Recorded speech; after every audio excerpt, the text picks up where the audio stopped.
여기는 대한민국 안전의 중심. 여기 다 나와.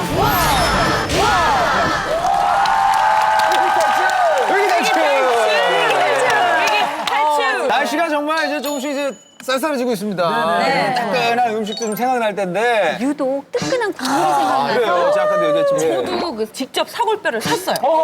그래서 겨울이면 이제 뜨끈한 국물 안 생각나니까. 타는데. 이거 예. 은근히 자기가 이제 주부로서 내공이 있고 요리를 한다는 걸 과시를 했는데 주방 사진을 보면 딱 알 수 있거든요. 아, 그렇죠. 주방 사진 한번 볼 수 네네. 아, 있어요? 그런 것도 준비했나요? 저희가 이번 주에는 특별히 주방 사진을 좀 요청해 드렸거든요. 이게 일하는 집인지 아닌지 딱 보면 알거든요. 그죠? 도서관 아니에요? 같기도 하고.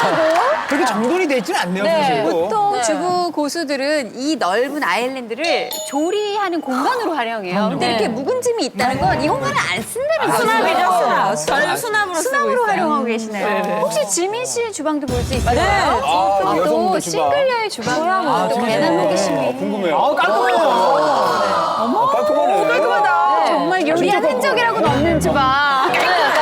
허세가 있어. 허세. 이렇게 집기들을 좀 많이 사놓는 그러네요. 편입니다. 이런 거 의외로. 인테리어도 이렇게 예. 저희 집 볼까요? 저희 집은 되게 심플해, 되게 작아요.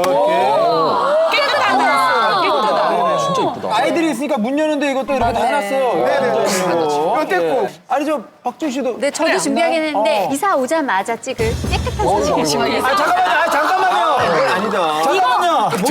모델하우스 아니에요? 이거 포토 사이트에서 퍼왔네. 저거 이거 아름다운 집이라는 잡지에서 본 거예요. 이거 잡지? 네네. 한 가지 의심스러운 게 네. 과일을 저렇게 그러니까. 바구니에다가. 아니 그냥 멋으로. 멋으로. 아니 근데 지훈 씨. 저 싱크대 밑에 공간이 열려 있잖아요. 되게 위험하거든요, 아이들 키우면. 왜? 거기 뭐가 들어가고 나면 아이들이 손을 넣고 네. 뺄 때 이렇게 빼는 게 아니라 그냥 위로 빼서 다칠 수가 있어. 거기 막아줘야 되는 막아줘야겠네, 그래요. 자, 아니, 주방 사진을 찍어오라는 이유가 있겠죠, 그죠? 주방과 오늘의 주제가 분명히 관련이 있을 텐데요. 그러니까 말입니다. 자, 뭘까요? 키워드를 한번 볼까요? 예, 키워드세요. 예.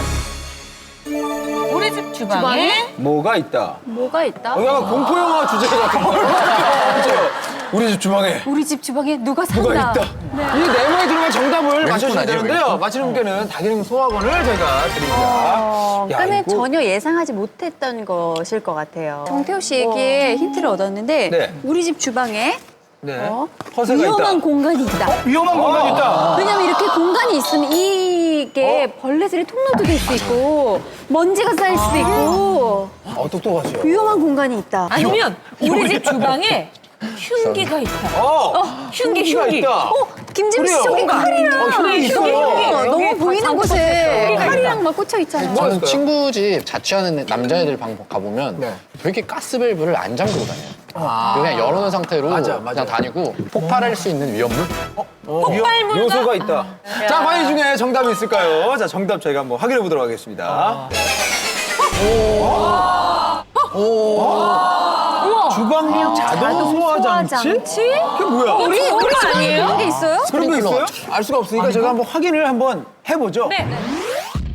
2004년 이후에 준공된 아파트라면 무조건 설치돼 있는 주방용 자동 소화장치. 진짜요? 그 정체는 과연 무엇일까요? 전혀 몰랐어요. 아파트에 살고 있는 두 가정으로 찾아가 직접 확인해 보겠습니다. 안녕하세요. 결혼 10년 차 살림의 여왕 네. 루미코 씨, 형수님이시네요. 정미 씨 아내시죠? 개그맨 오정태 씨 부부. 자동식 소화기가 있다는 거 들어보셨어요? 아니요. 소화기는 이렇게 딱 하고 이거 누르면 막 나오는 거 있잖아요. 그거밖에 몰라요. 전혀 몰랐는데. 이 주방 안에 자동 소화장치가 대체 어디에 있는 걸까요?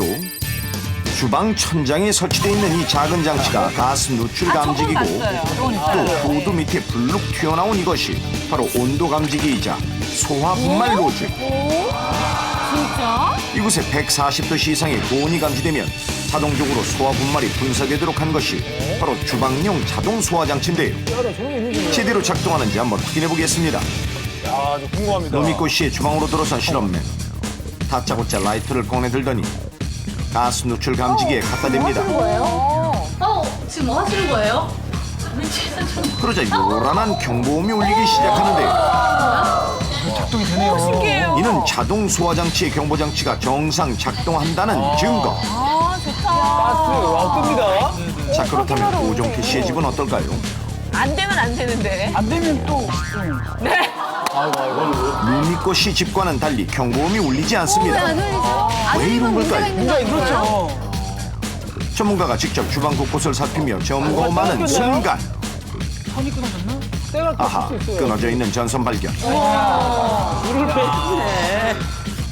뺐어요, 줄을. 이래서 경보장치가 작동하지 않았던 거군요. 아, 저런 집이 많이 있을 이처럼 거예요. 자동식 소화장치는 가스와 온도 감지기, 소화 노즐, 가스 차단기를 포함해 후드 선반 안쪽을 살펴보면 장치가 숨어 있는 소화기가 거예요. 설치되어 있는 걸 확인할 수 있습니다. 집집마다 조금씩 다르지만 보통 이런 방법으로 구성되어 있는데요.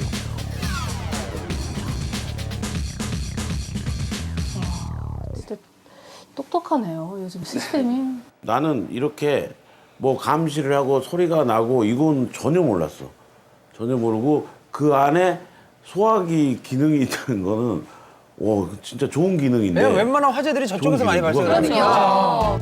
주방용 자동 소화장치는 1994년 이후에 준공된 11층 이상의 아파트 11층부터 설치돼 있고 아, 그래요? 1997년 이후엔 11층 이상 아파트에 6층부터 설치.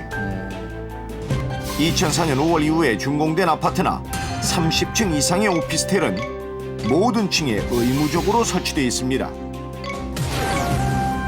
전층에 설치 의무. 과연 그 성능은 어느 정도일까요? 일반 가정의 자동 소화장치를 그대로 재현해 작동 실험을 진행해 보겠습니다.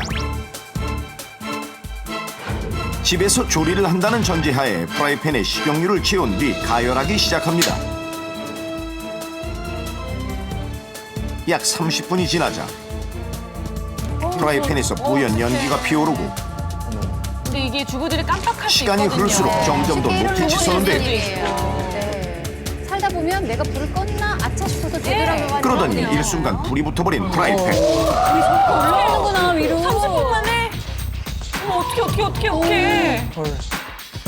아니 저 근처에 키친타올이라고 있다고 생각하고 유증기를 따라 불줄기가 점점 거세집니다. 온도 감지기에 뜨거운 열기가 감지되기 시작하자 소리 나요? 경보음이 울리며 가스밸브가 자동으로 차단되는데 기특해라. 어머. 자동이네요. 잠시 후 재밌다. 소화액이 가스레인지 정가운데로 분사되면서 순식간에 불이 꺼지는 모습. 야, 이거 멋있네. 불이 붙은 지 단 10초 만에 죽기 진압에 성공합니다. 이처럼 제대로 작동한다면 주방 화재 시 더 큰 피해를 예방할 수 있는 자동 소화장치.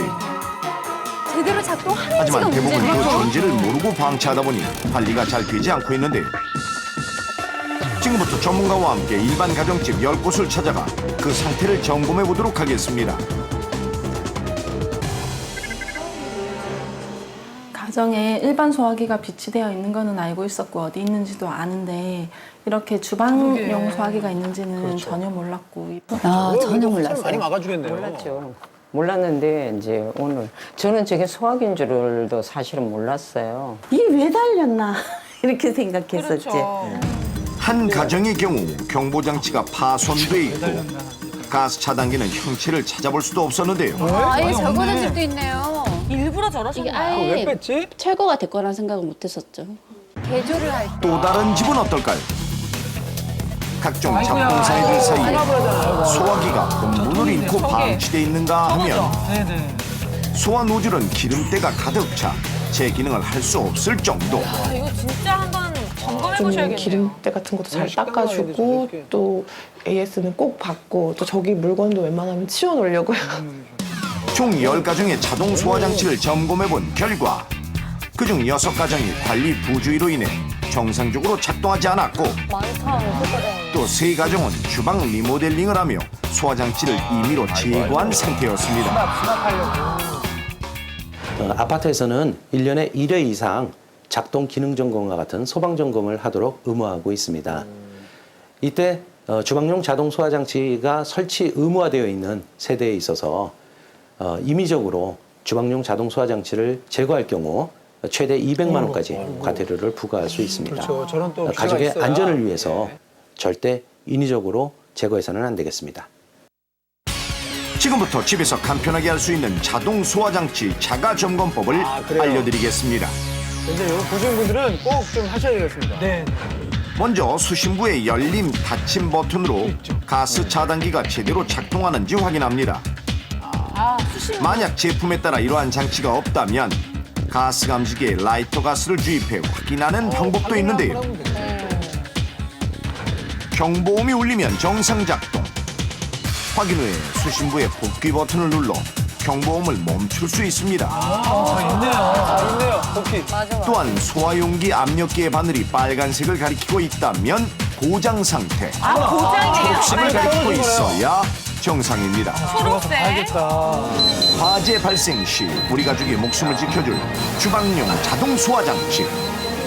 당신의 집은 안녕하십니까?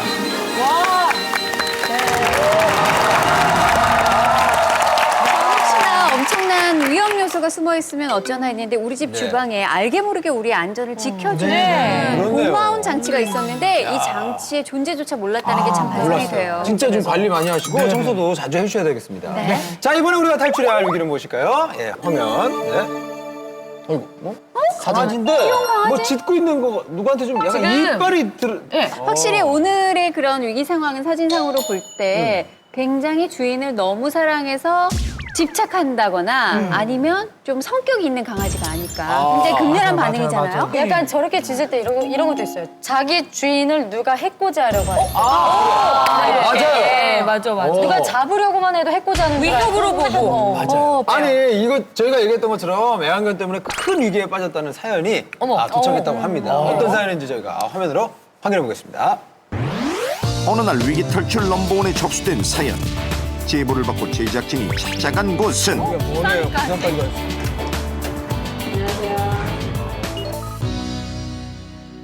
바로 이 강아지 때문에 고민이라는데요. 이렇게 귀여운 주인과 강아지가 함께 산 지 1년이 된 수컷 말티즈 러빙유. 너무 귀여워. 시원건 PD한테도 꼬리를 흔들며 반기는 모습. 이렇게 애교 많은 강아지에게 어떤 사연이 있는 것일까요? 이렇게 앉아있으면 핥히거나 이렇게 무릎 타고 올라와서 얼굴 이렇게 핥혀가지고 상처도 이렇게 나고 주인인데? 팔 이런 데도 보면 주인 무는 강아지가 물고 핥혀서 난 상처. 아직도 주인의 몸 여기저기에 선명한데요. 낯선 사람에 대한 발톱이나 여기 난 거는 경계심도 잘 안 없어져요. 일단 아무나 처음 본 사람한테도 막 저보다 더 반갑게 저한테 꼬리를 흔드는 걸 제가 몇 번 보지 못했던 것 같은데 왜 그러지? 어머, 누가 주인이에요? 누가? 불러보실 일이 지금? 러빙유 땡구야 들어와 주인이 아무리 불러도 처음 본 담당 PD 품에 안겨 꼼짝을 않습니다. 많이 독특한 상황이네요. 그렇다면 주인과 담당 PD가 동시에 불렀을 때 러빙유는 누구에게 갈까요? 대결 시작! 러빙유 출발! 아니 매일 밥 주고 매일 치워주는데. 과연 러빙유의 선택은? 아니 이미 뭐 출발부터 이쪽인데요. 고민을 안 하는데? 주인이 아닌 담당 PD의 품에 안기는 러빙유. 약간 또 주인분이 얼굴이 약간 또 억울한. 왜 러빙유는 주인보다 낯선 사람을 더 좋아하는 걸까요? 약간 성별을 가리나요? 이들의 평소 모습을 관찰하기 위해 집안 곳곳에 카메라를 설치하고 잠시 살펴보기로 했습니다. 보니까 남성 혼자가 키우는 거 같죠?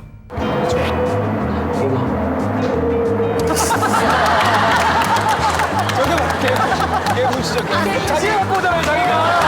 본인이 갖고 오잖아요. 웬만한 개는 본능적으로 가는데. 진짜 예능이네요.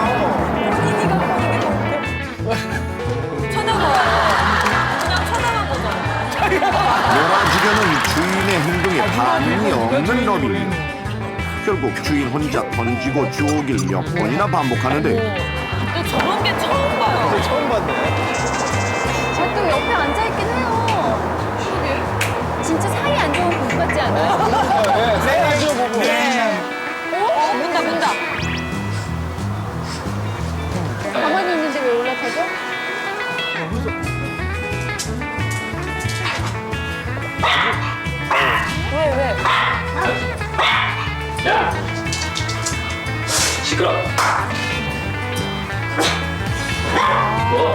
주인한테 진짜 약간 때리려고 했잖아요. 아, 그랬나? 겁주려고. 짖지 못하게 혼을 내자 이번엔 주인을 향해 짖는 러빙류. 심각한가요? 예전 저희가 왜 그래? 왜? 이렇게 네, 러빙류는 왜 주인의 마음을 몰라주는 걸까요? 훈육이 나는 그리고 여기 비슷한 고민을 안고 있다는 또 다른 의뢰자의 집을 찾았습니다.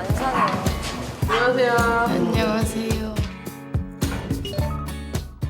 아빠, 엄마, 누나와 함께 살고 있는 올해 3살이 된 수컷 말티즈 사랑이. 사랑이에게는 어떤 사연이 있는 걸까요? 아니 귀엽기만 한데. 사이가 좋아 보이는 사랑이와 혜민이. 너무 좋은데요? 그런데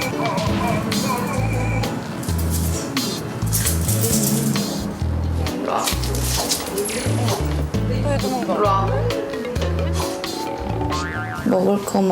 먹을 거 있을 때 와서 먹을 거면 기분 나쁘지. 다시 가요. 먹튀 아니에요, 먹튀? 멋지네요. 진짜 멋지네요. 그냥 무시하는 것 같고 계속 소외받는 것 같아요. 간사하네요, 살짝. 먹을 때만 와서.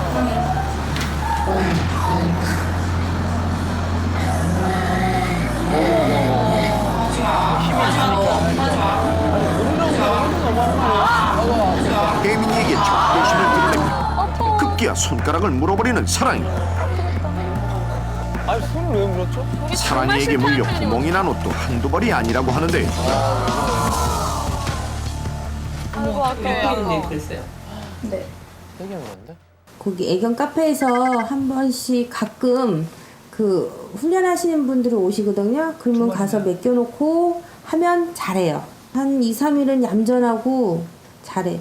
근데 또 오면 또 똑같아. 역시나 사랑이와 가족들의 평소 모습을 관찰하기 위해 집안 곳곳에 카메라를 설치하고 그들의 모습을 살펴보기로 했습니다.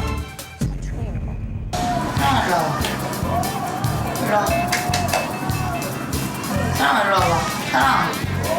사랑아. 들은 척도 안 하는데요. 사랑아. 아무리 불러도 반응이 없는 사랑이. 귀가 너무 덮이는 거 아니에요? 귀를 좀 봐줘야 되나? 잡아 끌어와 앉혀봐도 다시 엄마한테 돌아갑니다. 엄마 품이 더 진짜 서운하다. 엄마도 푹신푹신한 거예요. 이때 퇴근해서 집으로 돌아온 아빠.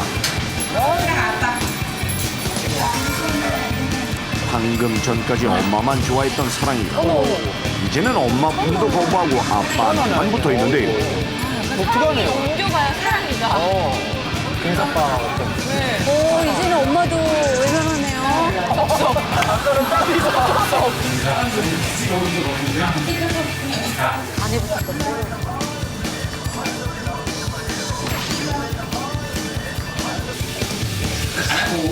좋아하는 관계가 있나 봐요. 아니면 서열에 대한 정확한 이해가 되는 이해도가 높은 자기가 아빠 밑이라고 생각하는 걸까요? 제일 사람한테 저만 잘해야 좋아하는 된다는 것 같아요. 제가 무서워서 그런 것 같아요.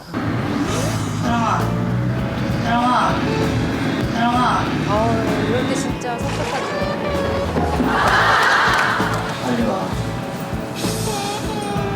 집안의 2인자인가 봐요. 아빠 다음. 본인이 약간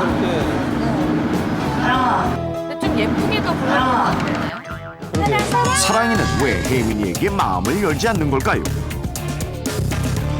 진짜 마음을 열지 않아 보여요. 그렇게. 자, 이 강아지들이요. 주인을 왜 무시하는 걸까요? 그러니까 저는 이제 혼자 키우다 보니까 방치하는 시간이 좀 많잖아요. 이러니까 외로워가지고 잘 안 놀아준다는 거에 대한 배신감? 맞아요. 밥만 주면 다냐? 뭐 이런 거 하는 거예요. 한계에 틀어졌구나. 예, 삐진 거예요. 일단은 먼저 그 아까 처음에 나왔던 러빙류 얘기를 혼자. 먼저 한번 해볼게요.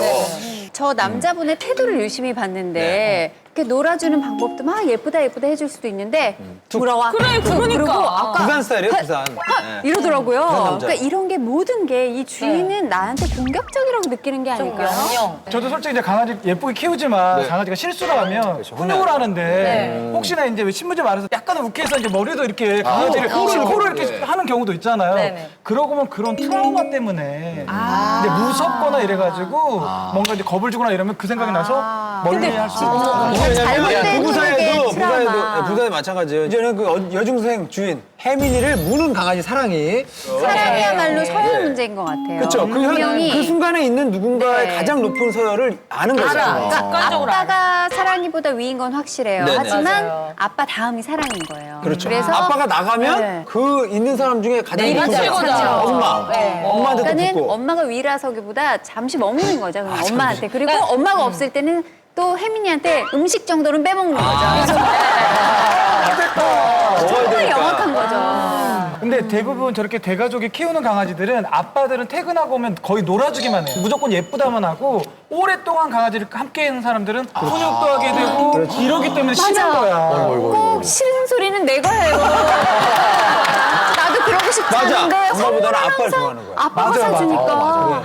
그래서 좀 싫어. 이거는 혼내지 않는 애정 때문일지. 혹은 너무 몰라요. 혼내는 그런 어떤 네. 그런 것 때문인지. 해결 방법이 있긴 있겠죠. 그럼 저희가 이쯤에서 주인을 무시하는 이유와 또 해결 방법은 무엇일지 화면으로 확인해 보겠습니다. 처음 보는 사람한테는 잘하면서 유독 주인만 무시하는 러빙류. 도대체 뭐가 문제일까요? 원인을 알아보기 위해 애견훈련소 이웅종 대표를 모셨습니다. 저 선생님 오시면 다 해결이 돼요. 네. 네네. 스타일이 좀 변하신 것 같은데. 우리 애견이 달라졌어요가 되죠 이제.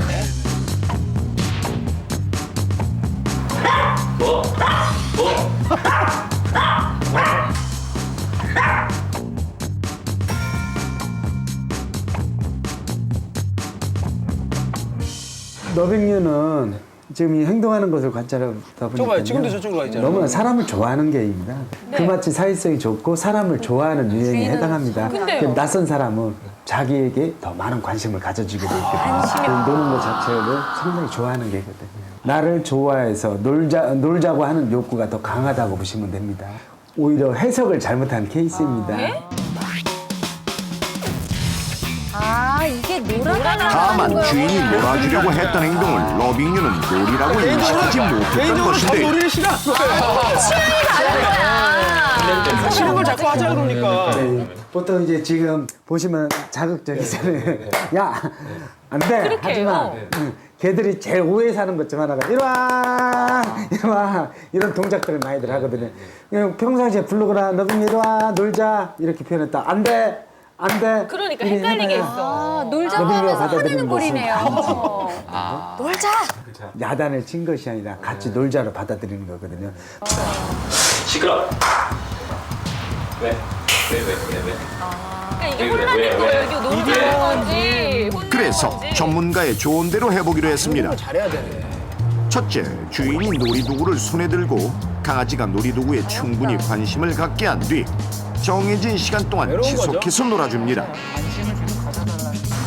둘째, 혼육할 때는 단호한 어조로 안 돼! 라고 외치며 힘을 가해 밀쳐줍니다. 안 돼. 이러한 방법으로 러빙류와 주인은 서로 마음이 통할 수 있을까요?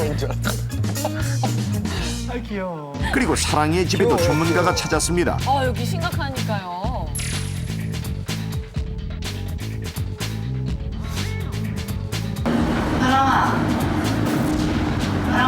진짜 듣는 척. 주인도 좀 무서워요. 표정이. 아들의 표정이. 걔들은 같이 가족들 간 사람하고 같이 생활을 하다 보니까 온 가족을 다 좋아하는 것이 아니에요. 그 중에서도 제일 좋아하는 사람, 제일 만만한 사람 이게 또 구분을 하게 돼 있습니다. 지금 제일 중요한 역할을 하는 것이 이제 아빠거든요.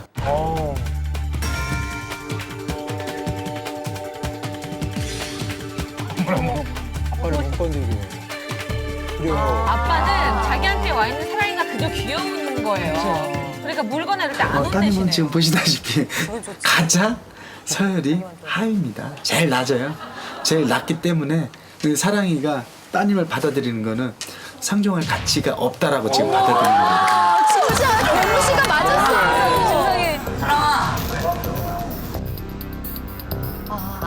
훈육을 해줘야 되는 거예요. 그러니까 딸한테 잘못했는데 혹시 사랑이 산책 많이 시키세요?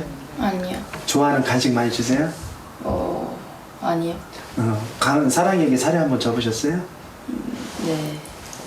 가끔? 네.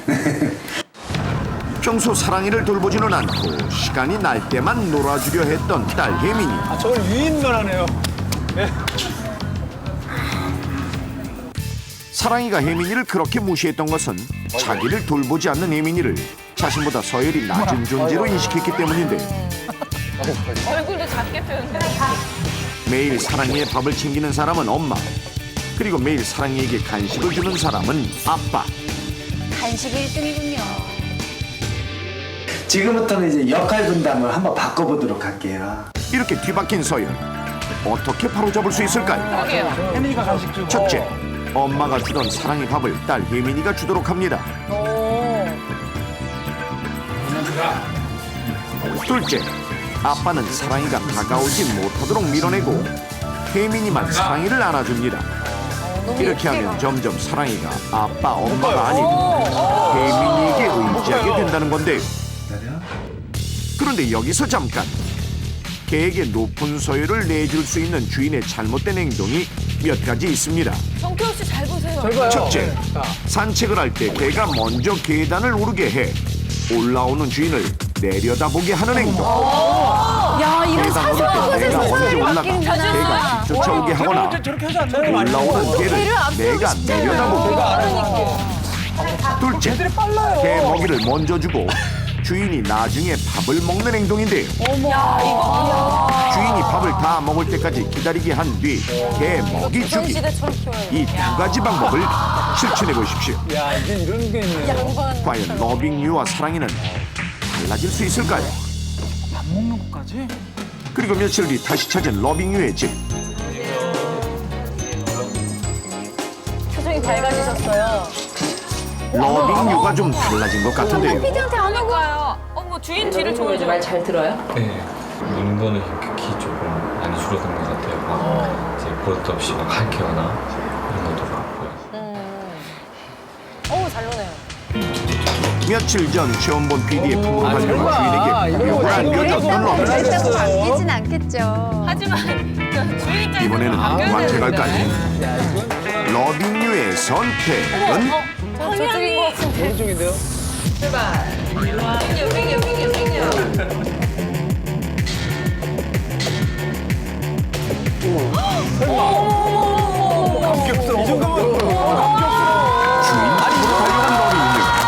마치 세상을 다 얻은 듯 행복해 보입니다. 근데 음악 깔아줘야 될 것 같아요. 이거 대단하다. 드디어 마음이 통하기 시작한 주인과 러빙유.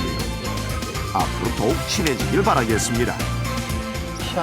자, 그렇다면 사랑이네는 어떨까요? 아빠가 서열이 맨 마지막이 되지 않았으면 좋겠어요. 네, 이러다 아빠 서열이 내려가면. 사랑이다. 안겨 있어요. 기다려. 먹어.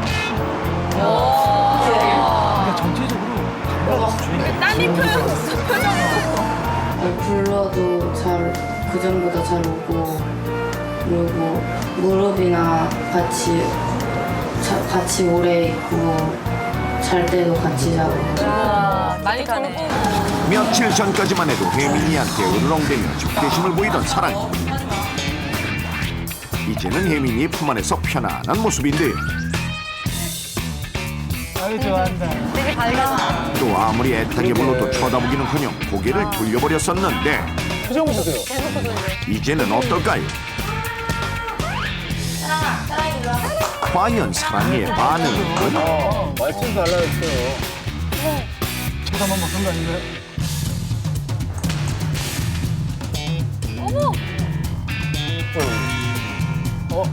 뛰지는 않네요. 음악이 좀 바뀌어야 되는데.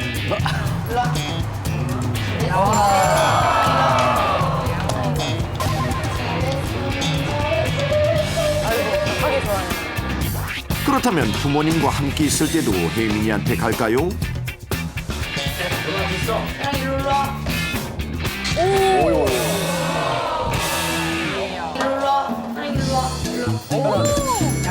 드디어 혜민이한테 마음을 연 사랑. 엄마는 이도저도 아닌 게 사이좋게 됐어요. 지내길 바라겠습니다. 세상에. 혹시 개가 당신을 무시합니까? 관심과 사랑이 필요하다는 또 다른 표현일 수도 있습니다. 아, 그래요?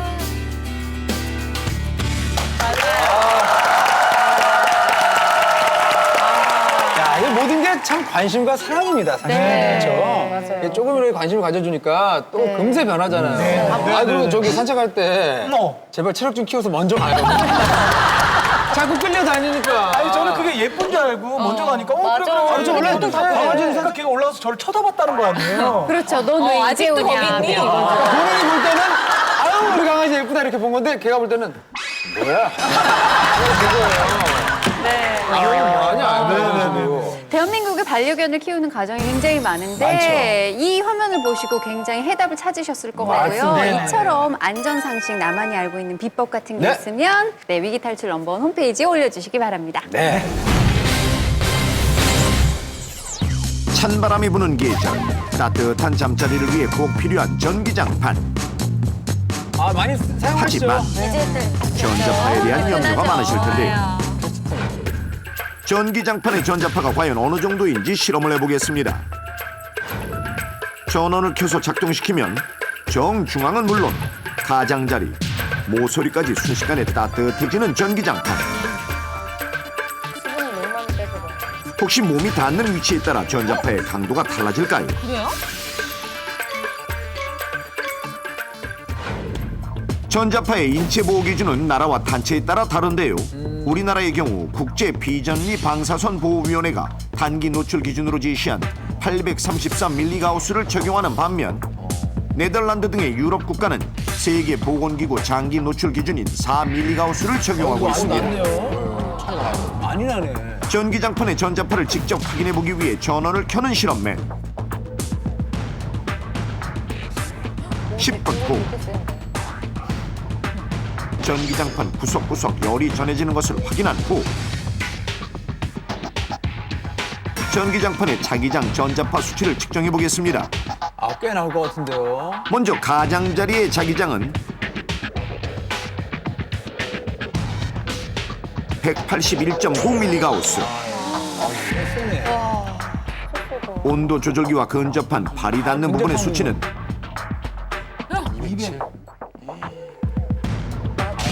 207.5mgauss. 몸이 가장 많이 닿는 정중앙의 자기장 수치는 어떨까요? 중간 아니에요? 190? 229mgauss로 가장 높았는데요. 이것은 우리나라 전자파 단기 노출 기준의 4분의 1 정도에 불과하지만 세계 보건기구 장기 노출 기준을 적용하면 무려 50배가 넘는 수준. 아니 기준치를 좀 낮춰야 그렇다면 되는 게 전기장판 아닌가. 온도 세기에 따라 전자파는 어떻게 달라질까요? 1단부터 최대 8단까지 온도를 조절할 수 있는 온도 조절기. 먼저 가장 낮은 1단계로 작동했을 때 자기장은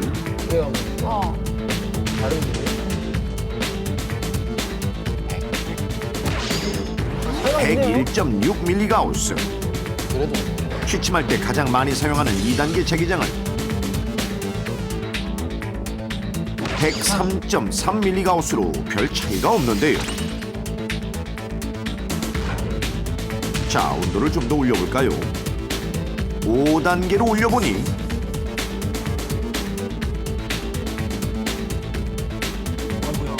자기장 역시 130.6mgauss로 올라가는데 결국 고온일수록 많은 전자파가 가장 높은 8단계 고온의 자기장은 무려 205.3mgauss로 1단계 자기장에 비해 2배가 넘는 수치가 나왔는데 온도에 따라 올라가고 내려가는 전자파. 되도록 낮은 온도에서 전기장판을 사용해야 합니다. 평소 전기장판을 쓰지 않을 때 공간 차지를 줄이기 위해 접어놓은 뒤 그 위에 무거운 물건을 올려놓기도 하죠. 이렇게 해서 생기는 전기장판의 접힌 부분. 제가 혹시 많이 자기장에 언급을 했던 변화가 부분입니다. 생길까요? 지금 보시는 것은 가정에서 10년 동안 사용했던 전기장판인데요. 10년이요? 그 라인이 다 보니까 한눈에 보기에도 접힌 부분이 선명하게 보입니다. 피복 같은 부분도 이제 문제가 돼요. 먼저 접히지 않은 부분의 자기장부터 측정해본 결과 149.7mgauss. 그렇다면 접힌 부분의 자기장은 어떨까요?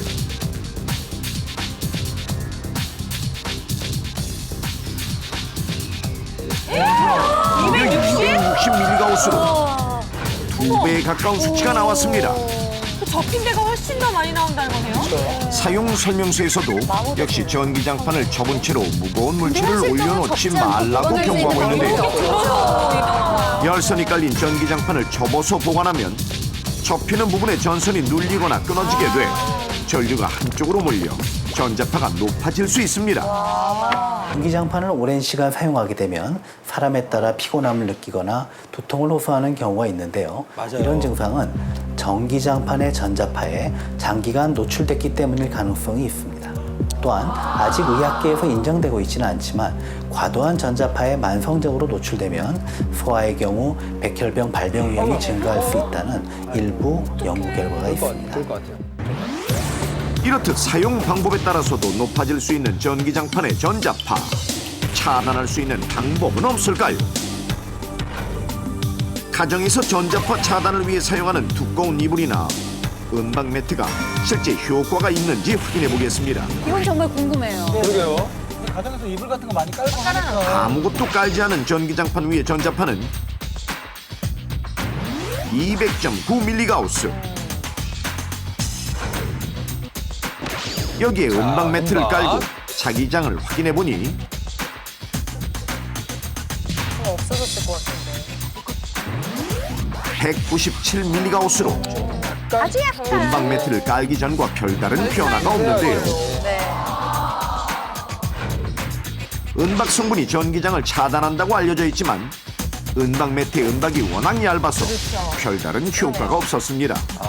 은 박이니까. 그렇죠. 자, 그렇다면 겨울에 흔히 사용하는 담요는 어떨까요? 에이, 이거는 없겠죠. 보온 효과는 있어요. 음박도 잘 안 된다면 담요 한 장을 깔고 전자파 측정을 해보니 192.1mgauss로 은박 매트보다는 전자파 차단에 효과가 있었는데 한 장 더 깔아볼까요?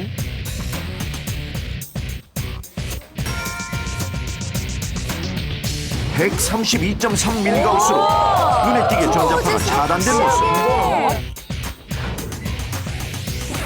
한 장을 더 깔고 확인해보니 보온이 좀 떨어지지 않을까요? 보온은 잘 텐데 94.8mgauss로 절반 이상의 차단 효과가 생겼습니다. 두툼한 요를 깔면 되겠네요. 두툼한 거. 전기장판을 사용해야 할 때는 따뜻한 온기를 느낄 수 있는 한도 내에서 적당히 두께감이 있는 이불을 깔고 사용하면 전자파 차단에 효과적입니다. 그런데 아이를 키우는 가정에서 전기장판을 사용할 때 반드시 주의해야 할 점이 있는데요. 무엇일까요? 그래요. 아니, 아기 키우는 집에서 네네. 조심해야 된다고 생각하니까 또 갑자기 확 긴장되면서. 또 좀 관심 좀 가지셔야 될 것 같습니다. 어떡하죠? 네. 근데 뭐 전기장판을 우리나라에서 사용한 지가 꽤나 오래됐죠. 오래되었기 때문에 네네. 전자파는 다들 알고 있어서 그렇죠. 그 외에는 딱히 주의할 것들이 새롭게 떠오르진 않아요. 그거 잘 없어요. 예. 저희가 아이를 키운다고 가정하고 네. 한번 추측을 좀 해볼까요? 그럴까요? 아니, 실제로 아이를 키우시니까 우리 태우 그렇죠. 씨랑 그러면 누가 여보 나와. 아, 꼭 이렇게 역할극까지 해야 돼요? 여복은 더럽게 없어가지고. 아, 정지훈 씨가 여자 역할이에요? 예. 아이고 그래. 아유 잘 익었죠? 잘 익었죠? 아유 우리 애기. 여보 그거 온 김에 애기 기저귀 좀 갈아줘. 아 그럴까? 그래 갈자 여기서. 아유 우리 애기. 자, 기저귀를 아빠가 그래. 머리, 짜자 머리. 자. 그래 자. 네, 아이가 갑자기 오줌 싸면 어떡해요? 그러니까 기저귀를 갈다가 아이가 오줌을 싸면 네. 감정이 될 수도 있겠네요. 근데 그거는 단순히 우유를 쏘는 거랑 달라서 아이 몸과 연결이 돼 있을 수 있어요. 그 기저귀를 갈아할 때 혹시나 아이가 이제 용변을 보게 되면 그게 혹시라도 여기 뭐 흠집이 나 있거나 이런 부분에 있어서 전기가 통할 수 있어요. 그럼 제가 한번 아이 좀 봐볼까요? 아, 그럴까요? 네. 예. 진짜 엄마가 이제 나오십니다.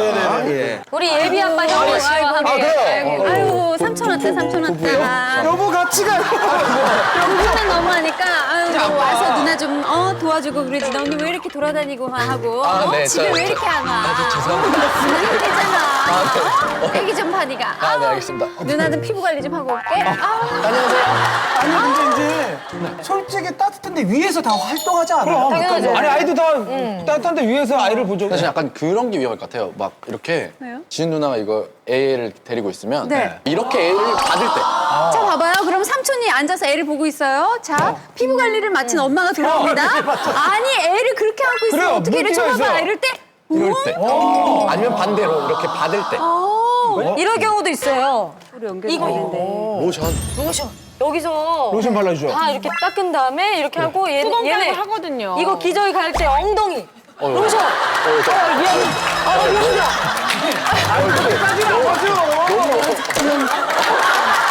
죄송합니다.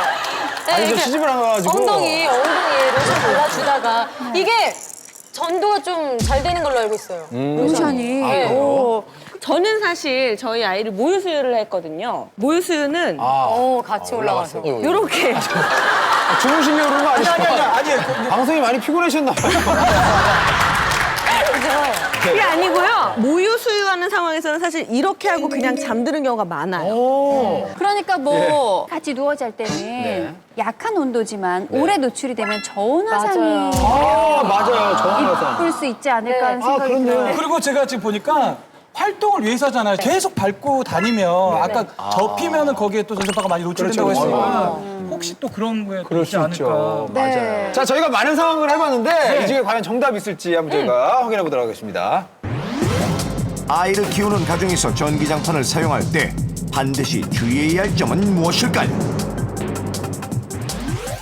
개그맨 정찬민, 류정남 씨와 직접 실험을 해보겠습니다.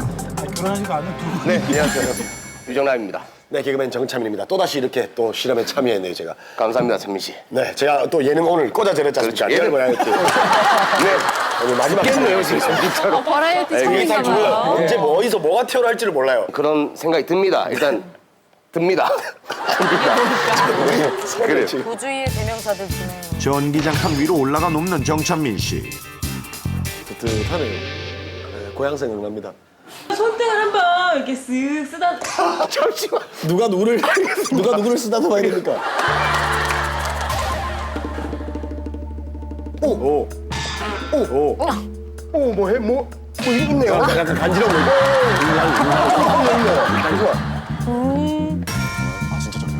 있잖아. 있어. 오, 손이네. 진짜로 있어. 있어. 진짜로. 뭐 따가워 이건 아닌데 뭐. 진짜로. 있어요 뭐. 리얼입니다, 리얼. 이게 내가 이런 감정을 느껴야 됩니까? 일단 바꿔서 해봐요, 그러면. 실제로. 바꿔서. 닦아서. 근데 둘이 몸이 미리 접촉돼 있거나 같은 위에 올라가 있으면 저게 안 느껴지죠. 따시네. 뭐 제가 반드시 밖에서 안 해. 그렇죠. 한 분은 밖에 있고.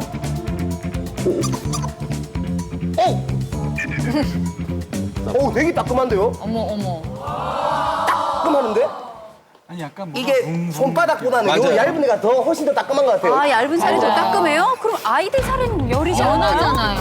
전문가의 도움을 받아 실제 두 사람 사이에 전자파가 통하는지 확인을 해봤는데요. 전기장판 밖에 있는 정찬민 씨의 전기장 전자파 수치는 0. 그렇죠, 영이죠. 전기장판 위에 있는 류정남 씨와 손가락을 마주 댔을 때 전기장은 올라가나요, 이쪽도? 그렇겠죠. 통하게 전도가 되겠죠. 0.25V/m로 전자파가 통하는 모습. 아, 그러니까 전기장이 어린아이나 갑자기 상승하는 임산부들은 거예요. 피부에 전기장 자극이 있을 수 있기 때문에 각별히 유의해야 되겠습니다. 한국전자통신연구원에서 분석한 결과 아이들은 뼈와 근육, 두개골 두께 등이 성인보다 얇아 전자파에 더욱 쉽게 노출되는 것으로 나타나는데요. 만약 어린아이에게 전기장 전자파가 전달된다면 찌릿한 감전이 될 수도 있는 위험한 상황.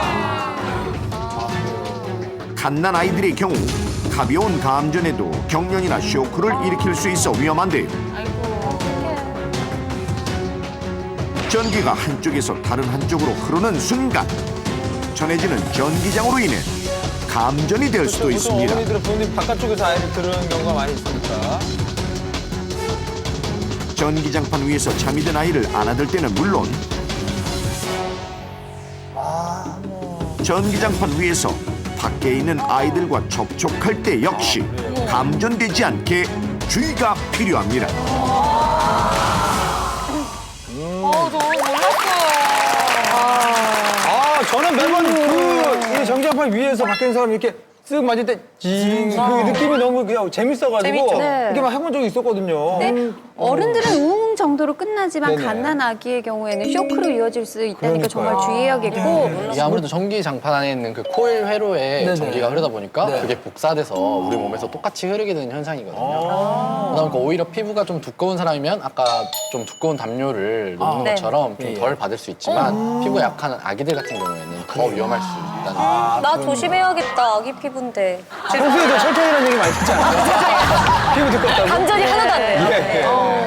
뭐 추운데 전기장판을 안 쓸 수는 없고요. 맞아요. 사소한 것만 주의하면 더 안전하고 따뜻하게 겨울날 수 있지 않을까 하는 생각이 들어요. 이렇게 나만이 알고 있는 안전상식 모두 함께 나눌 수 있도록 위기 탈출 넘버원으로 꼭 제보해 주시기 바랍니다. 네. 의문의 사고 발생, 이유 없는 사고는 없다. 사고의 흔적들이 가리키는 단 하나의 원인. 명탐정 김진래, 미녀탐정 K. 지금 시작합니다. 그때가 2시 30분쯤 됐을 거예요. 응급실에 들어온 시각이. 아주 다급한 상황이었거든요.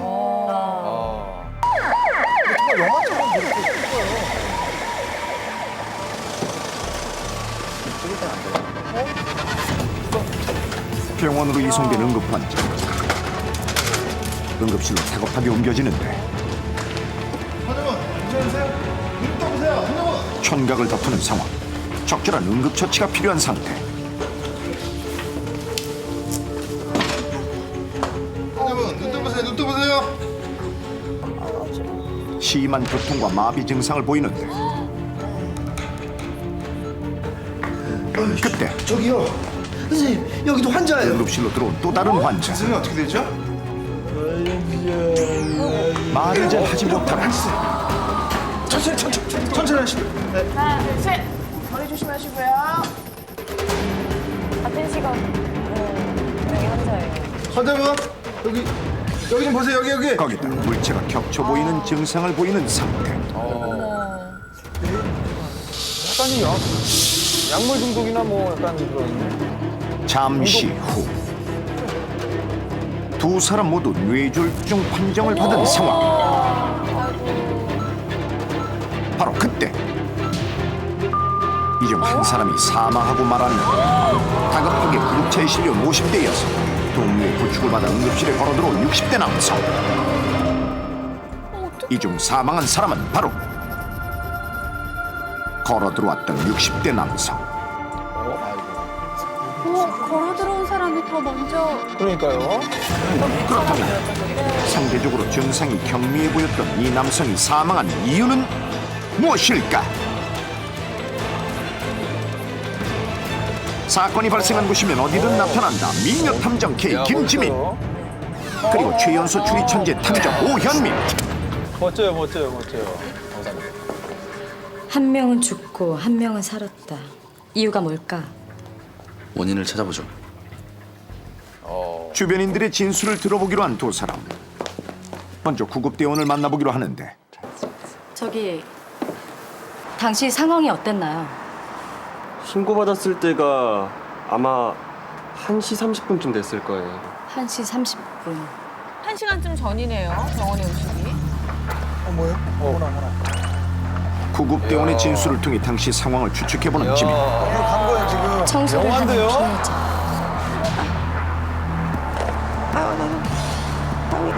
갑자기 심한 두통과 한쪽 팔다리 마비 증상이 나타났다. 이때 영화예요. 언니! 고통스러워하는 박 씨를 발견한 동료. 괜찮아? 괜찮았니? 어때? 왜? 좀 괜찮은 것 같긴 한데. 일단 병원부터 가보자. 어쨌든 바로 병원으로 보냈네요. 119죠? 예, 응급 환자 있는데 빨리 좀 보내주세요. 사람이 갑자기 쓰러지면 119에 병원에 신고. 전화부터 해야 되는 거예요. 그렇죠. 예, 이분들.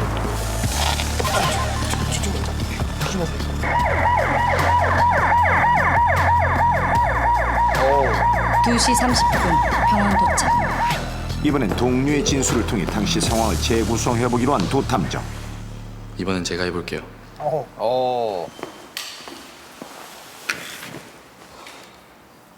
동료분을 위해서 어떤 일이 있었는지 한 번만 이야기해 주실 수 있나요?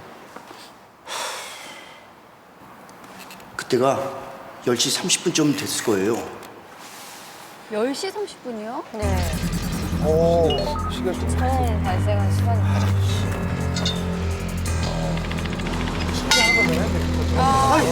김씨! 왜 그래?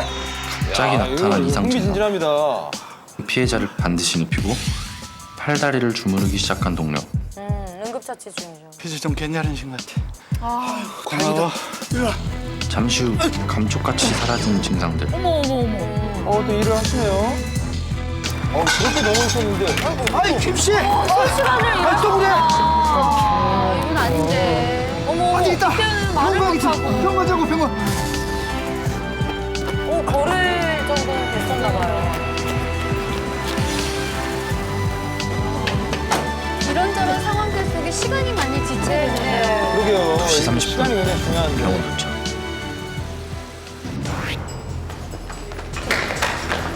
괜찮으세요? 눈 좀 떠보세요. 뇌졸중 전조 증상으로 같은 시각 병원에 도착한 두 사람.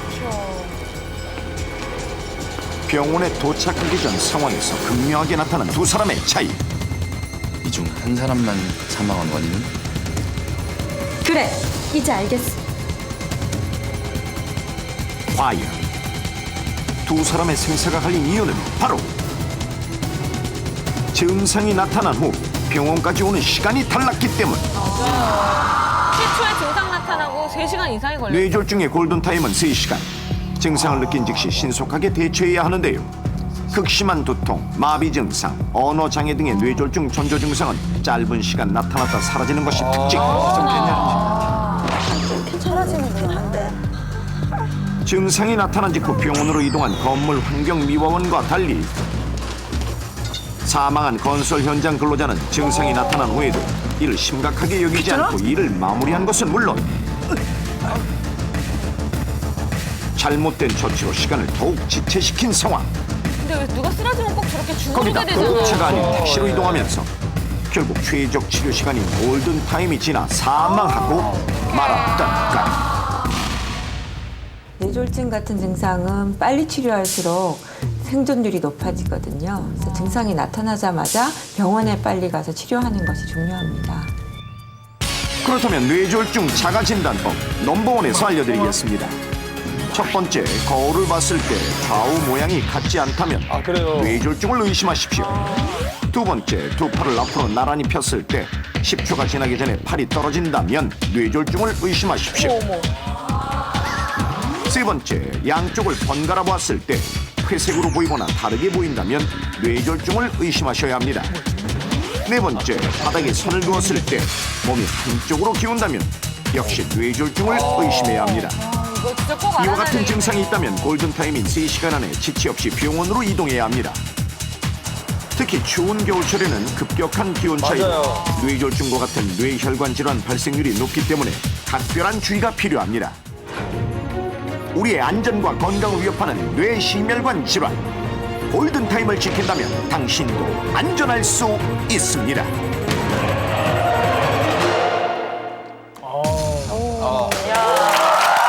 다시 돌아가라 하면 싫어요. 난 못 가요. 비단오 꽃길이라도 이제 다시 사랑하네.